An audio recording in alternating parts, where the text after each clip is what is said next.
describe maybe the freedoms you have in running this offense? It seems like Coach gives you a lot of leeway.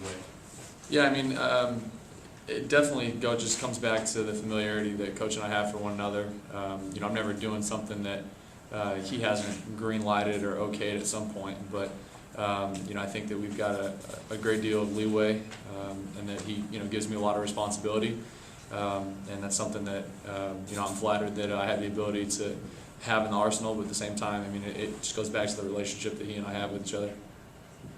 He just talked a little bit about how you specifically, but a lot of players really are itching for that game to get here because he coaches you so hard in practice, and specifically he said you kind of just want to get out there and play the game and lead the team. Can you just talk about that and I mean, kind of give us an indication of what he means when he says he coaches you really hard in practice? Yeah, I mean, well, just going back to that comment that I guess he made to you guys, but especially with the quarterbacks on game day, it's all about the, and not just with the quarterbacks, but for all players. Yeah. And he said this at practice multiple times, but it's about the players. It's about guys going out and making plays, not about him yelling at us or trying to get us motivated. Because if you're not motivated at that point, I mean, there's nothing that he can do on the sideline to adjust that. But at the same time, there's a ton of coaching to be done all week, and that's what he spends all week doing. Is coaching you hard, yelling at guys. And not just yelling to yell, but to get his point across and to coach guys up and get the most out of everybody. But myself in particular, at this point of the year, you're just so excited for a game. I mean, you're kind of getting sick of going against the same guys in practice, same colors in practice, all day, every day. So, you're just getting ready because now we transition to more, game preparation and things like that.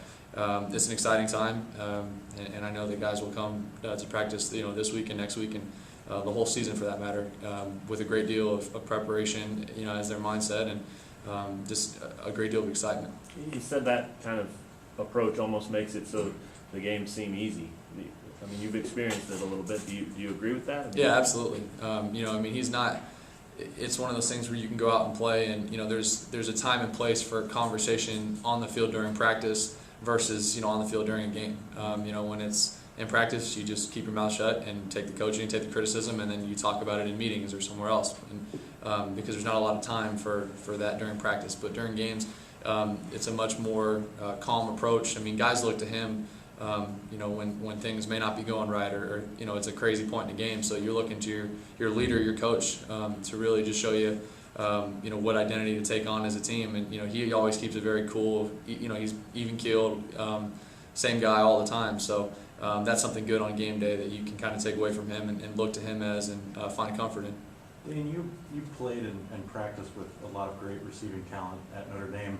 Now that you're here and fall camp is behind you, what's your impression of the receiving talent and the core that you have here at Kansas? I've been very impressed with those guys at receiver. As a core, they've all worked incredibly hard all camp, all spring, all camp, and have continued to try and do everything they can to improve.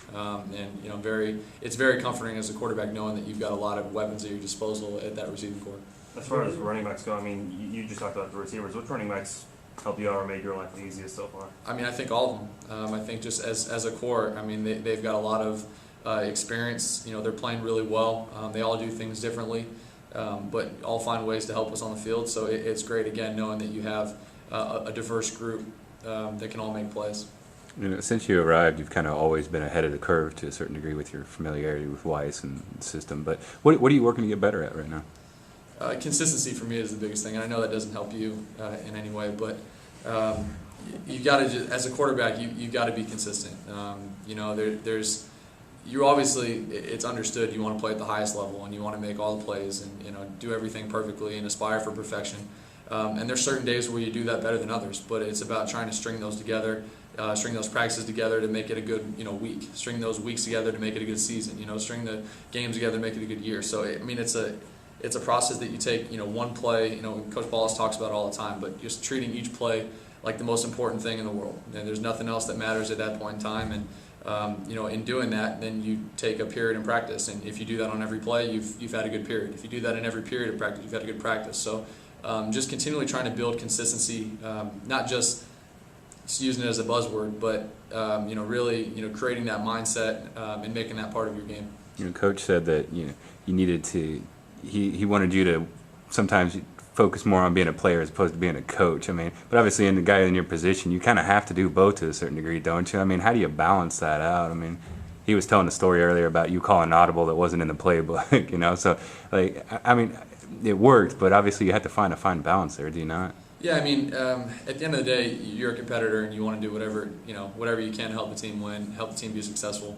But at the same time, it's a continual working relationship with Coach Weiss and figuring out what we're doing well, what we need to improve on. But again, it's whatever he says goes. So I'm just working within the framework of what he gives me. So I'll continue to just go out there and compete and really get back to game preparation now, because again, the transition from camp to game prep is very different. But everything that I've done and try to do and aspire to do, it's all just within the framework of whatever he gives me and whatever he tells me to do.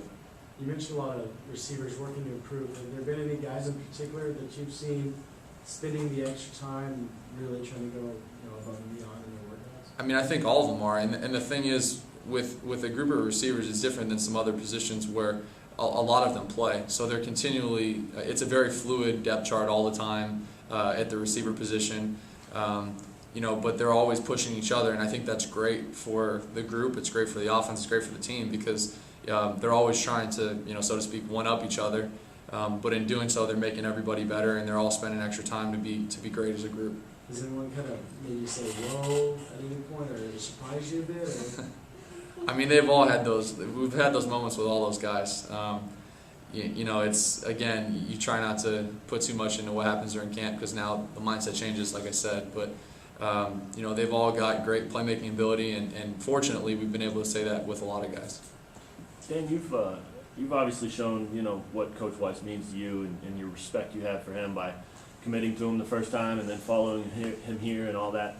He keeps talking about he really wants this to be a dream season for you because he's a big fan of yours, and he's even said not because it means we would win a lot of games, but because Dane deserves that kind of thing.